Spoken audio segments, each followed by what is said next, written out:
Gregor, not long to go now until Scotland against England. Talk us through your squad selection. Yeah, well, we're delighted to be in this situation where we can pick from such a strong base. Players that are healthy, available to us, and players in form. But in the end, it's a largely settled team, a team that's played together for a number of times, especially last year's Six Nations and in November.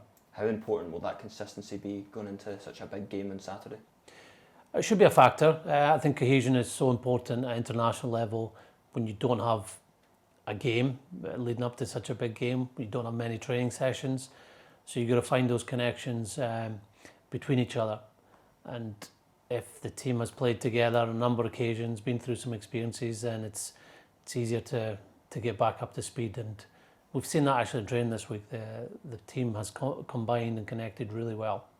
As well as being a consistent team to what you selected before, it's also really experienced when you look through the caps list with it against every player. How important will that be? Yeah, there is a lot of experience now. I imagine the average age of a lot of the players are between 28 and 30. That's a really good age for a rugby player where you've gained experience, but physically you're still in the peak of your powers. So yeah, that helps. I think collective experience is really important though, and having lived those moments together. Players always bring their own experiences from their clubs, past history. We want to see their strengths too. When we put a team together, we see opportunity for our players, and we want and wish them and urge them to deliver their strengths, what makes them the player they are. And in this 23, you welcome back Rory Sutherland, Johnny Gray and VP Nell. What will they bring to proceedings? Yeah, well, it's great to have both Rory and Johnny back with us. They missed the autumn through injury. Rory's obviously been a player over the last couple of seasons. It's really taken to international rugby on a probably second opportunity after being out for a while with injury.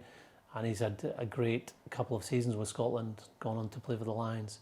Johnny, over a number of years, has been a key player for us. He drives the standards of work rate, of defence, of getting on ball a lot, and his detail as well is outstanding. And with VP, he wasn't injured in November, but we took that opportunity to look at other players. VP's form for Edinburgh during that time and since has been fantastic, both in the scrum and in open play. He's in great physical condition and getting better and better, so it's great to welcome back into the team. Ben White could make his debut at scrum half if he comes off the bench. How has he settled into camp? Yeah, very well. I think both Ben White and Ben Vellacott in their first camps have integrated really well off the field. They've trained well. Ben White, we believe, is better suited to this game. I think just the way we see the game going, the fact that he's played a lot this year off the bench for London Irish and played really well. So yeah, he can't wait, like all the other 23 for Saturday.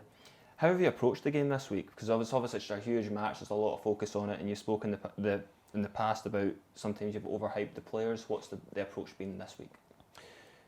Yeah, this week has been more of a focus on England, but because it's our first game and because we believe in our group, we have tended to look more at what we can do, our game.